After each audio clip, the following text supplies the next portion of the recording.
واجب الاحترام ذوی الاحتشام موقر معزز علماء اکرام سامعین اکرام پردہ نشین دختران اسلام السلام علیکم ورحمۃ اللہ تعالی وبرکاتہ۔ وعلیکم السلام ورحمۃ اللہ تعالی وبرکاتہ۔ الحمد لولیہ کما یحب ویرضا والصلاة والسلام علی حبیبہ المجتبی وعلی آلہ واصحابہ اولیاء الہدی اما بعد فاعوذ باللہ من الشیطان الرجیم بسم اللہ الرحمن الرحیم اہدنا الصراط المستقیم صدق اللہ مولانا العلی العظیم وصدق رسولہ النبی الامین الکریم ونحن علی ذلک لمن الشاہدین والشاکرین والحمد للہ رب العالمین۔ درود پاک پڑھے اللہم صلی علی سیدنا و شفیعنا حبیبنا و کریمنا نبینا مولانا محمد بارک وسلم صلو علیہ صلاة و سلام علیکہ یا سیدی یا حبیبی یا رسول اللہ صلی اللہ تعالی علیہ وسلم۔ میں کوئی خطاب کرنے کے لیے نہیں، بس چند باتیں آپ کے سامنے پیش کروں گا۔ باضابطہ دو مقرر کو آپ سماعت فرمائیں گے۔ سبحان اللہ۔ اور جس نام سے یہ پروگرام ہے جشن امام جعفر صادق و جشن غریب نواز رضی اللہ تعالی عنہما، انشاءاللہ دونوں بزرگوں کی حیات طیبہ کو آپ یہ دو مقرروں سے سماعت فرمائیں گے۔ میں کچھ باتیں آپ کے سامنے پیش کرنے کی کوشش کروں گا جو آج کے دور میں بہت ہی اہم باتیں ہیں۔ ایک مرتبہ درود پاک پڑھ لیں، اللہم صلی علی سیدنا و شفیعنا حبیبنا و کریمنا نبینا مولانا محمد بارک وسلم صلو علیہ صلاۃ و سلام علیکہ یا سیدی یا حبیبی یا رسول اللہ صلی اللہ تعالی علیہ وسلم۔ قرآن کریم کی جس آیت کریمہ کا تلاوت میں نے کیا، اللہ رب العزت ارشاد فرماتا ہے، امت کو تعلیم دیتا ہے، اپنے بندے کو حکم دیتا ہے کہ تم مجھ سے یہ مانگو کہ اے اللہ ہمیں سیدھا راستہ چلا۔ آمین۔ اور یہ آیت کریمہ سورہ فاتحہ کی آپ حضرات بخوبی جانتے ہیں، اور سورہ فاتحہ ہر نماز میں پڑھنا کمپلسری ضروری ہوتا ہے۔ اس سورہ فاتحہ میں اللہ رب العزت نے حکم کیا دیا کہ ہمیں سیدھے راستے پر چلا، راستہ ان کا جن پر تو نے انعام کیا۔ اب کسی کے ذہن میں یہ سوال آ سکتا ہے کہ اگر یہ کہا دیا جاتا کہ ہمیں قرآن کے راستے پر چلا تو کیا کافی نہیں تھا؟ بے شک کافی تھا۔ کہا جاتا کہ مولا ہمیں حدیث کے راستے پر چلا، یہ بھی کافی تھا۔ لیکن اسلوب دیکھیں، بیان کرنے کا طریقہ دیکھیں، کہا گیا کہ سیدھا راستہ چلا، سیدھا راستہ ان کا کہ جن پر تو نے انعام فرمایا۔ سبحان اللہ۔ اگلی آیت میں اللہ رب العزت نے ایک دوسرے مقام پر ارشاد فرمایا، من یطع اللہ والرسول فاولئک مع الذین انعم اللہ علیہم من النبیین والصدیقین والشہداء والصالحین وحسن اولئک رفیقا۔ یعنی جس نے اللہ کی اطاعت کی، رسول اللہ کی اطاعت کی، تو یہ لوگ وہ ہیں کہ جن پر اللہ نے انعام فرمایا۔ اور یہ چار قسم کے لوگ ہیں، انبیاء ہیں، صدیقین ہیں، شہداء ہیں، صالحین ہیں۔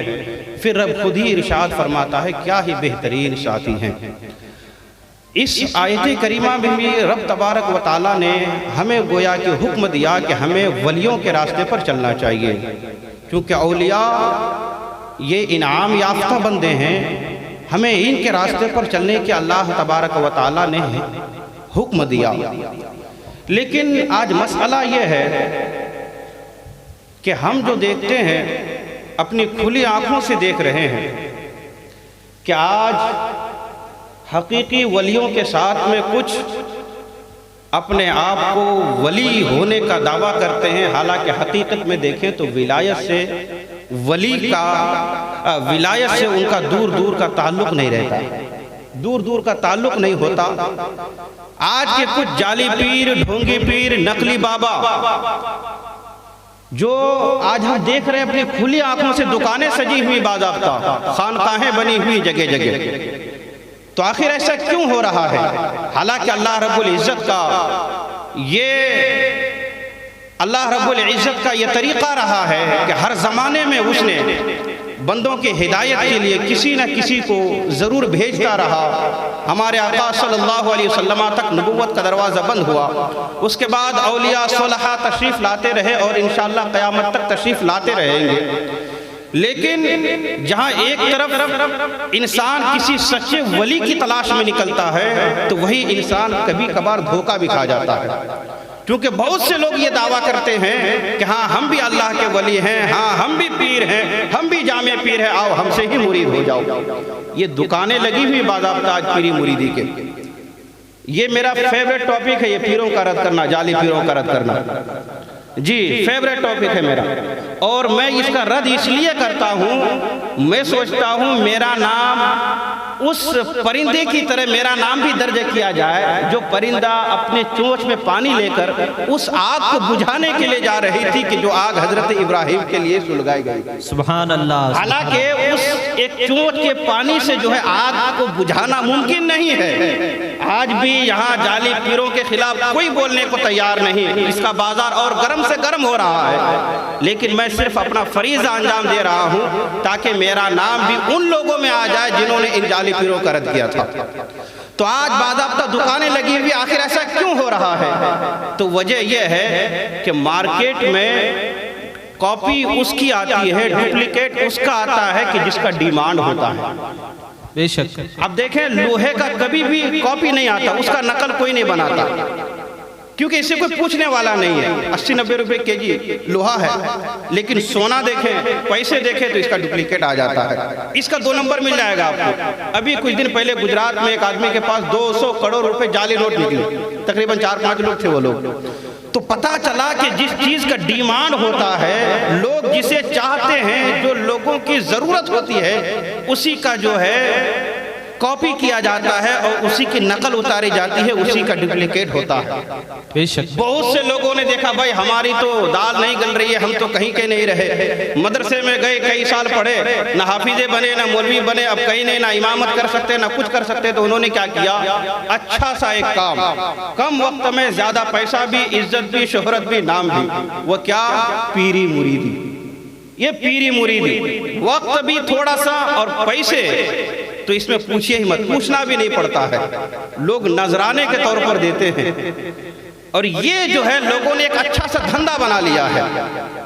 یہ جعلی پیر، یہ ڈھونگی پیر، حالانکہ جس طرح سے ہمارے بزرگان دین نے ولیوں کی محبت لوگوں کے دلوں میں بسائی ہے اور ان کے فضائل و مناقب بیان کیے ہیں، کتابوں میں ہو یا تحریر میں ہو یا تقریر میں ہو یا تصنیف میں ہو، ٹھیک اسی طرح آج ان جعلی پیروں کی عقیدت لوگوں کے دلوں سے نکالنا بھی ضروری ہے، کیونکہ یہ دین کے ساتھ کھلواڑ ہو رہا ہے، دین کے ساتھ مذاق ہو رہا ہے، یہ دین کے نام پر لوگوں کو دھوکہ دے رہا ہے۔ کوئی بھی بندہ آیا بابا کے پاس، بابا دیکھتے ہیں ہاں بچہ پریشان ہے، جی بابا، اب بتائیے کون آدمی آج پریشان نہیں ہے اس دنیا میں؟ ہر آدمی پریشان ہے۔ وہ بابا دیکھتے ہیں یہ بچہ پریشان ہے، بچہ بولتا ہے جی بابا ہاں پریشان ہوں، ہاں تمہاری روزی روٹی میں بھی کمی ہے، بچہ بولتا ہے جی بابا آپ نے صحیح پہچانا، ہاں رزق میں بھی کمی ہے۔ تو یہ تو انسان کی خواہش ہوتی ہے نا، اسے جتنا ملے اسے لگتا ہے کہ کم ہی ہے، اب وہ کیا سمجھتا ہے بابا تو بڑے پہنچے ہوئے ہیں، وہ بابا کو تو سب کچھ معلوم ہے۔ پھر وہ نقلی جعلی پیروں کے چکر میں آتے ہیں، اور پھر کیا ہوتا ہے؟ بابا بولتا ہے ہاں تمہارے ساتھ یہ ہے تو وہ ہے، تو تمہارے ساتھ یہ کام کیا گیا، وہ کام کیا، اب انسان پریشان ہو جاتا ہے۔ وہ بندہ جو کبھی کسی عالم سے مصافحہ نہیں کیا، وہ بندہ جو کبھی کسی مہمان رسول کی خدمت نہیں کی، وہ بندہ جو مسجد کے نام پر چندہ دینے میں بھی جھجک محسوس کرتا تھا، جو مدرسے میں بھی خرچ کرنے کے لیے بار بار سوچتا تھا، لیکن جب اسے کسی جعلی پیر نے پھنسایا، اپنا جال پھینکا، اپنے پھندے میں لیا، اور اس وقت اس ڈھونگی بابا نے کہا اب بچے تجھے تو 10,000 روپے کی ضرورت ہوگی، جبھی تمہارا کاروبار چلے گا، جبھی تمہارے گھر میں سکون آئے گا۔ پھر وہی بندہ جو ہے اپنا کاروبار کے لیے، اپنے گھر میں سکون حاصل کرنے کے لیے 10 کیا 20 بھی دینے کو تیار ہو جاتا ہے۔ حالانکہ اللہ تبارک و تعالیٰ نے ولیوں کو پہچاننے کا جو معیار دیا ہے، متقیوں کو، پرہیزگاروں کو اور اللہ کے نیک محبوب بندوں کو، اللہ خود ہی ارشاد فرماتا ہے الذین آمنوا وکانوا یتقون، کہ اللہ کے جو ولی ہوتے ہیں ان کی 2 بہت بڑی نشانی ہے، ایک یہ کہ وہ ایمان والے ہوں گے، دوسرے یہ کہ وہ متقی پرہیزگار ہوں گے۔ آج ہم کسی کے بھی پیچھے چلے جاتے ہیں اور پیچھے پلٹ کر بھی نہیں دیکھتے کہ یہ بابا ہمیں کہاں لے کر جا رہا ہے۔ یہ جتنے جعلی پیر ہیں یہ خود تو برباد ہو رہے ہیں، دوسروں کو بھی برباد کر رہے ہیں. کل قیامت کے دن سب کا حساب اسی کو دینا ہوگا. یہ دین کے نام پر کھلواڑ، نمازیں پڑھنے کی ضرورت نہیں، معاذ اللہ علماء سے دور کیا جا رہا ہے. وجہ کیا ہے کہ لوگ علماء سے قریب ہوں گے تو ان کو ہماری اصلیت پتہ ہو جائے گی، پھر تو ہماری دکانداری بند ہو جائے گی. میں آپ سب سے مؤدبانہ گزارش کرتا ہوں، آپ اپنے دوستوں تک بھی یہ پیغام پہنچائیں کہ ہرگز ایرو غیروں کے ہاتھ میں اپنا ہاتھ نہ دیں. آپ کو اللہ نے دو آنکھیں دی ہے، دونوں آنکھوں سے دیکھیں کہ کون ایمان والا ہے اور ساتھ ہی ساتھ متقی بھی ہے، جب جا کر آپ اس کے دامن سے وابستہ ہوں. ویسے ہی کسی نے بھی کہہ دیا کہ ہاں بابا کے بڑے کرامت ہے، آپ پیچھے پڑ گئے. دین کو اتنا ہلکا سمجھ لیا ہے، دین پہ چلنا اتنا آسان سمجھ لیا ہے آپ لوگوں نے کہ جس کی مرضی اس کے دامن سے وابستہ ہو جائیں. ہرگز ایسا نہیں ہونا چاہیے. دونوں کھلی آنکھوں سے آپ دیکھیں کہ جس کے پاس بیٹھنے سے آپ کے علم میں اضافہ ہو جائے، سمجھو یہ اللہ کا نیک بندہ ہے. جس کے پاس بیٹھنے سے آپ کو خدا یاد آ جائے، سمجھو یہ اللہ کا نیک بندہ ہے. ولی کی ویسے پہچان، اس کے بارے میں مشہور روایت تو یہی ہے، بلکہ عوام کی زبانوں میں بھی مشہور ہے کہ ولی را ولی میں شناست، کہ ولی کو ولی ہی پہچانتا ہے. لیکن کچھ علامتیں بتائی گئی ہیں، ان میں سے ایک یہ ہے الذین اذا رأوا ذکر اللہ، کہ جب تم اسے دیکھو تو تمہیں اللہ یاد آ جائے. جسے دیکھ کر اللہ یاد آ جائے تو اس کے بارے میں پھر یہ حسن ظن رکھ سکتے ہیں کہ ہاں یہ اللہ کا ولی ہوگا. ورنہ ہر کسی کے بارے میں یہ کرامتیں سن کر، یہ جعلی کرامتیں سن کر، بناوٹی کرامتیں سن کر آپ کسی کے ہاتھ میں بھی اپنا ہاتھ ہرگز دینے کی کوشش نہ کریں. اور معلوم ہے چونکہ ہمارے اولیاء نے، بزرگان دین نے ولیوں کی محبت لوگوں کے دلوں میں بسائی ہے، اور یہ بہت اہم کام بھی ہے ولیوں سے محبت رکھنا، ولیوں سے محبت کرنا. تو اسی کے آڑ میں لوگ دھوکہ دے رہے ہیں. حالانکہ حقیقی ولی کے بارے میں میں نے بتایا کہ وہ لوگ حقیقی اور اصلی ولی ہوتے ہیں. دیکھیں کرامت جو ہے یہ کوئی پہچان نہیں ہے، کیونکہ بہت سے لوگ یہ بھی نہیں سمجھ سکتے کہ کرامت کیا ہے اور استدراج کیا ہے. ہاں کسی اللہ کے ولی سے جو بات عادت کے خلاف نکل جائے تو اس کو کرامت کہتے ہیں، اور استدراج جو کسی فاسق سے، فاجر سے، بے دین سے نکل جائے خلاف عادت بات، اس کو استدراج کہتے ہیں. یہاں پر بڑے بڑے لوگ جو ہے مشکلوں میں پھنس جاتے ہیں کبھی کبھی. حضرت داتا گنج بخش علی حجویری رحمت اللہ تعالیٰ علیہ اپنی کتاب میں لکھتے ہیں کہ حضرت علی الخواص رحمت اللہ تعالیٰ علیہ یہ بہت بڑے بزرگ ہیں. یہ ایک مرتبہ جنگل میں تھے، ان کے پاس کوئی آدمی آیا، آ کر کہنے لگا حضرت آپ علی الخواص ہیں؟ آپ نے فرمایا ہاں. وہ کہنے لگا حضرت میں آپ کے ساتھ کچھ دن رہنا چاہتا ہوں. آپ نے فرمایا میرے ساتھ نہیں رہ سکتے، بہت سے امتحانات آتے ہیں، بہت سی آزمائشوں سے مجھے گزرنا پڑتا ہے، تم میرے ساتھ نہیں رہ سکتے. وہ ضد کرنے لگا حضرت آپ کچھ دن اپنے ساتھ مجھے رکھ لیں. آپ نے مراقبہ کیا اور پھر آنکھیں کھلی تو آپ نے فرمایا مجھے تمہارے جسم سے کفر کی بو آ رہی ہے. اس شخص نے کہا حضرت آپ نے صحیح پہچانا، میں عیسائی ہوں، میں کوئی مسلمان نہیں ہوں، لیکن میں آپ کا نام سن کر بہت دور سے آیا ہوں، آپ مجھے اپنے ساتھ رکھ لیں. فرمایا ٹھیک ہے رہو. 8 دن گزرے تھے کہ بھوک کی وجہ سے، پیاس کی وجہ سے اس کے پاؤں کانپنے لگے، چلنے میں ہمت نہیں ہو رہی تھی. وہ آیا، آ کر کہنے لگا حضرت آپ تو اللہ کے ولی ہیں، آپ کا تو اتنا بڑا نام ہے، اتنے چرچے ہیں آپ کے. حضرت آپ اللہ سے دعا فرمائیں کہ کھانے کا انتظام ہو جائے.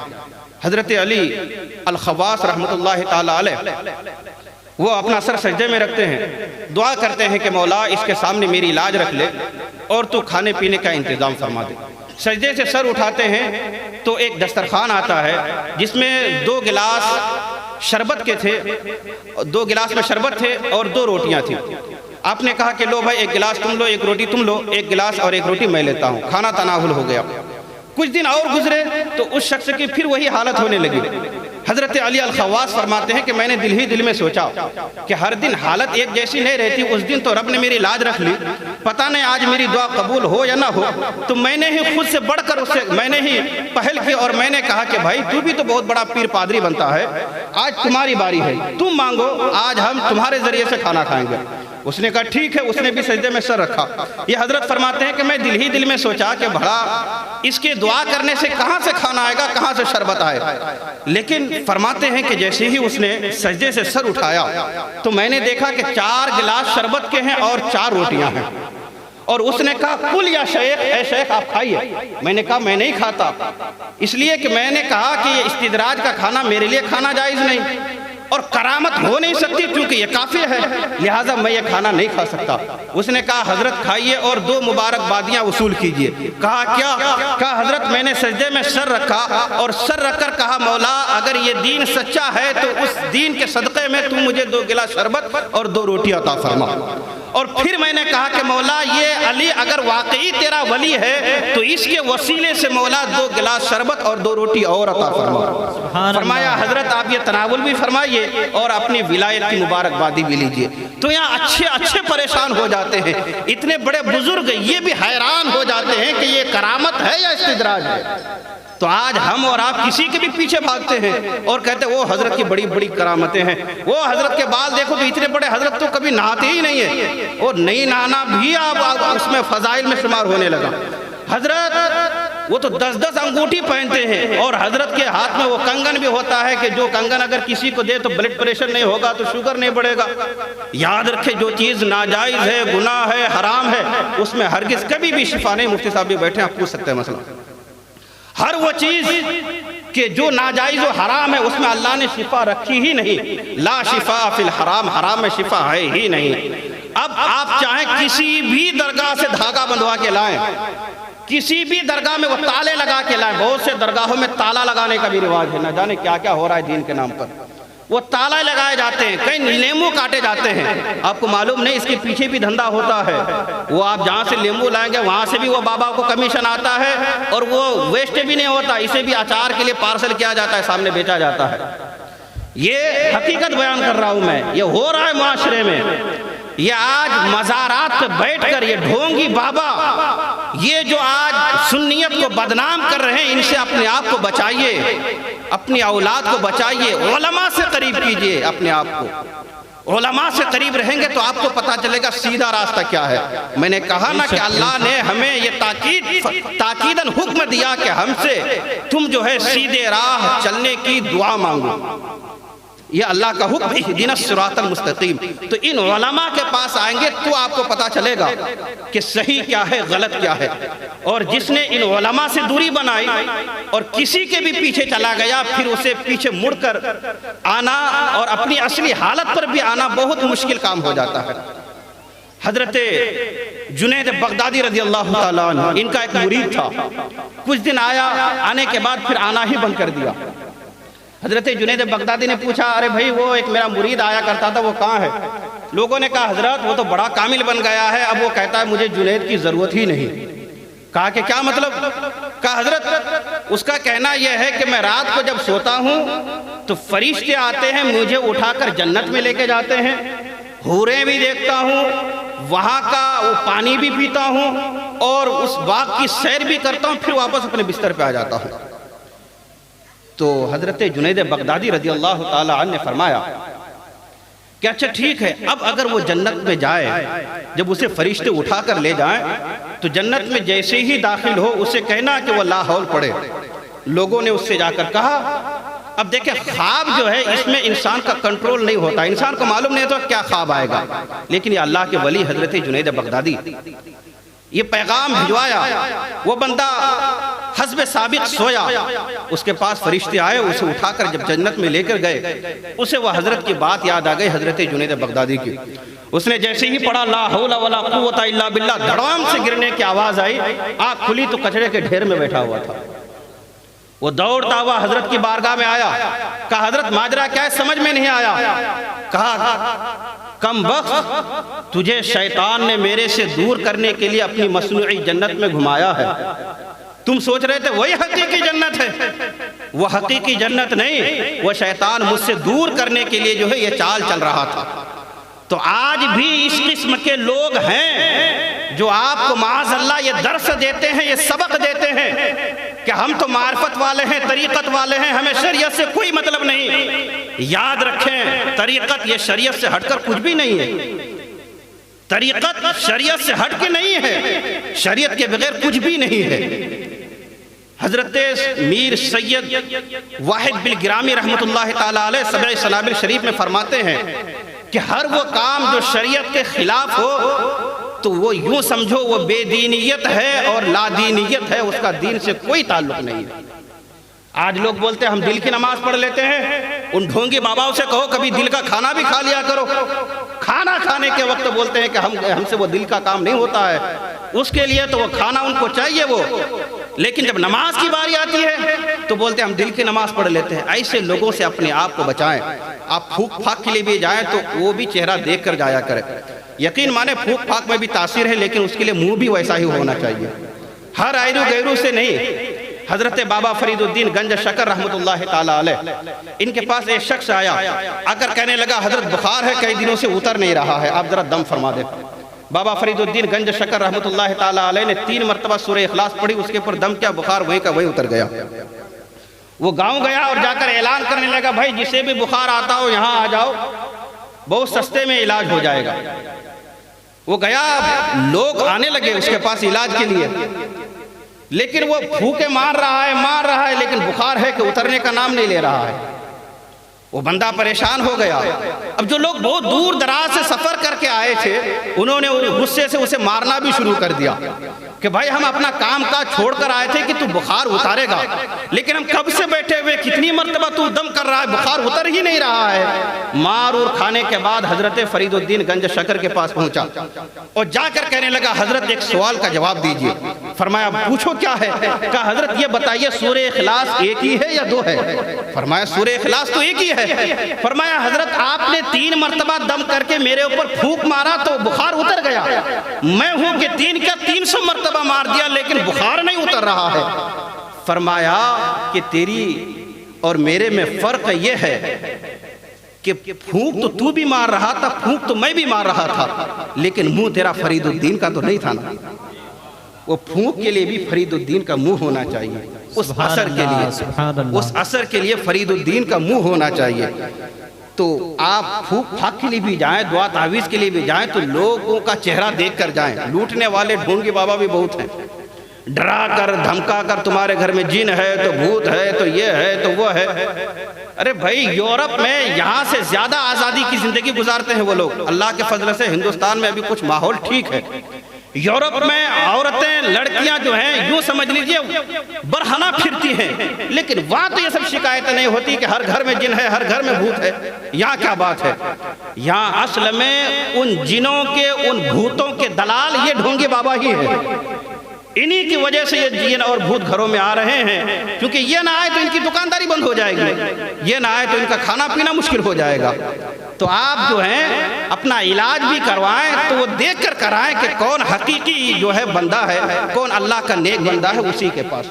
اولیاء کی صحبت اختیار کرنا یہ بہت بڑی سعادت مندی کی بات ہے، علماء کے پاس بیٹھنا یہ بہت بڑی سعادت مندی کی بات ہے۔ میرے آقا فرماتے ہیں جس نے کسی عالم سے مصافحہ کیا گویا کہ اس نے مجھ سے مصافحہ کیا، اور جو کسی عالم کے پاس بیٹھا گویا وہ میرے پاس بیٹھا، جو دنیا میں میرے پاس بیٹھا کل قیامت میں بھی جنت میں میرے پاس ہی بیٹھے گا۔ اس لیے ان علماء کی صحبت اختیار کریں، ان کے پاس بیٹھیں، ان سے خوش دلی سے ملیں تو انشاءاللہ دنیا میں بھی کامیاب ہوں گے اور آخرت میں بھی کامیاب ہوں گے۔ یہاں بھی خوشحالی تو آخرت میں بھی خوشحالی۔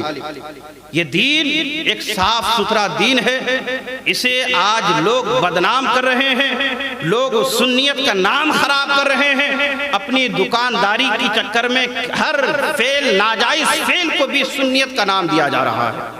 ایسے ڈاکوؤں سے، ایسے لٹورے سے، ایسے جالیوں سے، ایسے ڈھونگیوں سے اپنے آپ کو ہوشیار رکھیں اور بچا کے رکھیں۔ کہنے کو تو بہت سی باتیں ہیں، میں نے بتایا نا میرا فیوریٹ ٹاپک یہی ہوتا ہے، لیکن چونکہ وقت میں اتنی گنجائش نہیں